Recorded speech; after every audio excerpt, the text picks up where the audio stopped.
Assalamualaikum. Welcome students of class 10. Today our topic is waves as a carrier of energy. In this topic we discuss about how waves can transfer energy from one place to another.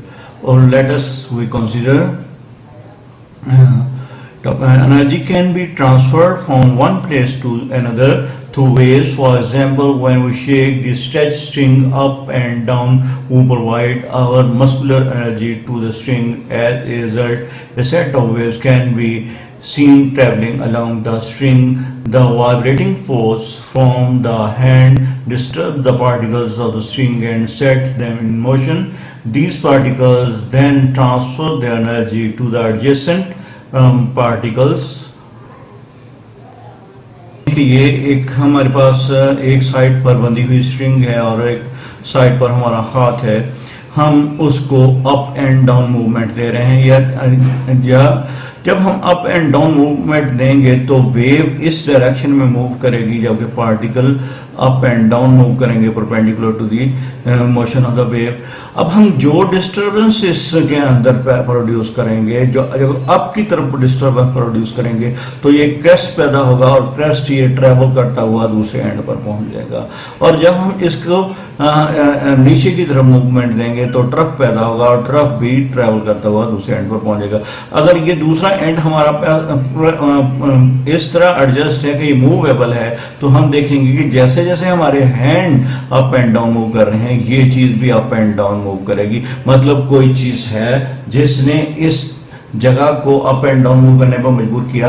हमारा हाथ direct तो touch नहीं है, तो दरमियान में रोप है और रोप के अंदर से ये एनर्जी जो हमारे हाथ की मैकेनिकल एनर्जी है वो ट्रांसफर होती हुई दूसरे एंड पर पहुंच गई और उसने वहां पर जाकर डिस्टर्बेंस पैदा कर दी.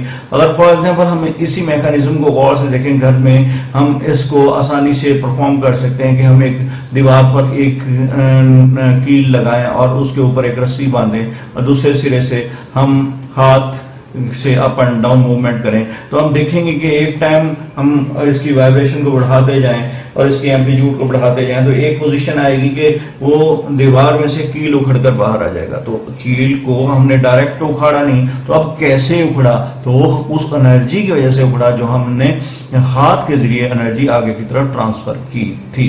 ठीक है, अब हम इसको एक और एग्जांपल की तरफ देखते हैं कि फॉर एग्जांपल हम देखते हैं कि अगर हमें पानी के अंदर कोई पत्थर वगैरह फेंकें तो उसके अंदर एक डिस्टर्बेंस पैदा होती है. डिस्टर्बेंस की वजह से वहां पर वेव्स पैदा होती हैं और वो वेव कॉन्सेंट्रिक सर्कल्स में बाहर की तरफ मूव होना शुरू हो जाती हैं और साथ साथ एनर्जी लेकर जाती हैं. और जैसे जैसे हम इसके अंदर डिस्टर्बेंस पैदा करते हैं ये वेव बाहर की तरफ ट्रेवल करती हैं और material medium particle up and down move करते हैं. ये देखें, material medium up and down move कर रहे हैं जबकि वेव कॉन्सेंट्रिक सर्कल्स में बाहर की तरफ मूव होती चली जा रही है. ठीक है, अगर देखें अगर हम पानी के अंदर एक डिस्टर्बेंस पैदा करते हैं पत्थर से तो पानी के अंदर जो अप एंड डाउन पैदा होता है, अगर हम रास्ते में वेव्स के एक कार्क रख दें तो वो कार्क क्या होता है, ये अप एंड डाउन मूव करना शुरू कर देता है. अब हमने डिस्टर्बेंस तो यहाँ पर पैदा की लेकिन यहाँ पर कहीं आगे अप एंड डाउन मूव कर रहा है. अब यहाँ इसको कौन सी चीज ने अप एंड डाउन होने पर मजबूर कर दिया? इसमें वो एनर्जी जो हमने दी, मैकेनिकल एनर्जी, किसी चीज को पानी के अंदर फेंक कर तो वो जो उसमें वेव्स पैदा हुई उन वेव्स ने एनर्जी को आगे की तरफ ट्रांसमिट किया और इस कार को आगे पीछे ऊपर नीचे मूव करने पर मजबूर कर दिया, जबकि वेव इस जो एरो की डायरेक्शन है इस डायरेक्शन में मूव कर रहा है. ठीक है, पार्टिकल और मीडियम अप एंड डाउन और वेव इस तरफ मूव कर रहे हैं. हम देखते हैं कि हम कंप्रेशन पैदा करते हैं और उस कंप्रेशन की एनर्जी आगे की तरफ मुंतकिल होती दूसरे एंड की तरफ चली जाती है. हम जैसे जैसे कंप्रेशन पैदा करते हैं और रेयरफेक्शन पैदा करते हैं वो एक एनर्जी की सूरत में वेव की प्रोडक्शन के जरिए आगे की तरफ मुंतकिल हो जाता है. अब इसी तरह जैसे ये अब ट्रांसवर्स वेव्स है, हम अप एंड डाउन मूवमेंट पैदा कर रहे हैं. अब अप एंड डाउन मूवमेंट से इसके अंदर जो कि ट्रांसवर्स वेव्स पैदा हो रही है और इस वेव के अंदर जो हमारे हाथ का डिस्टर्बेंस है वो ट्रेवल होकर आगे की तरफ मुंतकिल होता चला जाता है. ठीक है, इस तरह एनर्जी वेव के जरिए हम ट्रांसफर होती हुई देख रहे हैं। अब हम देखते हैं कि वेव्स की एनर्जी ट्रांसफर किन किन चीज़ों पर डिपेंड करती है।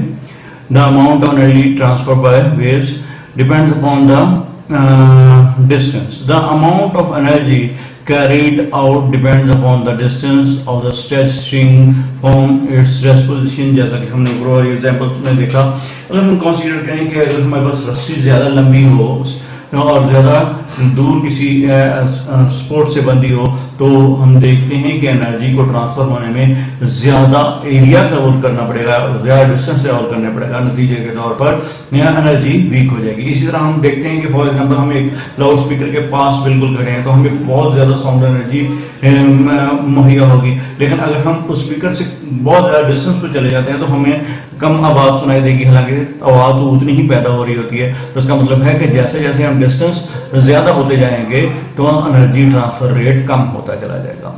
अब अगली बात है एम्पलीट्यूड। अब एम्पलीट्यूड के डायरेक्टली प्रोपोर्शनल है एनर्जी के ट्रांसफर के अगर एम्पलीट्यूड किसी चीज़ का बहुत ज़्यादा हो जाए तो एनर्जी का ट्रांसफर भी बहुत ज़्यादा होता है। फॉर एग्जाम्पल हम स्ट्रिंग को अगर वायलेंटली बहुत तेजी से वो अप एंड डाउन करें तो उसमें जो एनर्जी ट्रांसफर है वो बहुत ज़्यादा हो जाएगा। इसी तरह हम समुद्र के अंदर देखते हैं कि लहरें बहुत बुलंदी पर हों तो उनका एम्पलीट्यूड बड़ा हो जाता है और उनकी पावर बहुत ज़्यादा हो जाती है एज कम्पेयर टू छोटे रिवर के अंदर लहर की, क्योंकि ऊंचाई उतनी नहीं होती, ऊंचाई नहीं होती तो एम्पलीट्यूड कम होता है, एम्पलीट्यूड कम होने के वजह से उसकी पावर कम हो जाती है। ठीक है, इसी तरह हम देखते हैं कि हमारे पास ड्रम है, ड्रम के हम बिल्कुल करीब खड़े हों तो हमें ज़्यादा और हम उसको फोर्सफुली मेम्ब्रेन के साथ हिट करें तो बहुत लाउड साउंड प्रोड्यूस होगी और हमें बहुत ज़्यादा एनर्जी साउंड की मिलेगी। क्यों? इस वजह से कि हमने एम्पलीट्यूड को बढ़ा दिया। और अगर हम उसको ज़रा सी आहिस्ता से हिट करें तो उसकी साउंड अल्टीमेट कम हो जाएगी। इस तरह फ्रीक्वेंसी, अगर हम किसी चीज़ की फ्रीक्वेंसी को बढ़ा दें तो उसकी जो एनर्जी है वो बहुत ज़्यादा हो जाती है। जितनी फ्रीक्वेंसी बढ़ाएंगे एनर्जी उतनी ज़्यादा हो जाएगी और जितनी हम फ्रीक्वेंसी कम करेंगे उतनी एनर्जी कम हो जाएगी।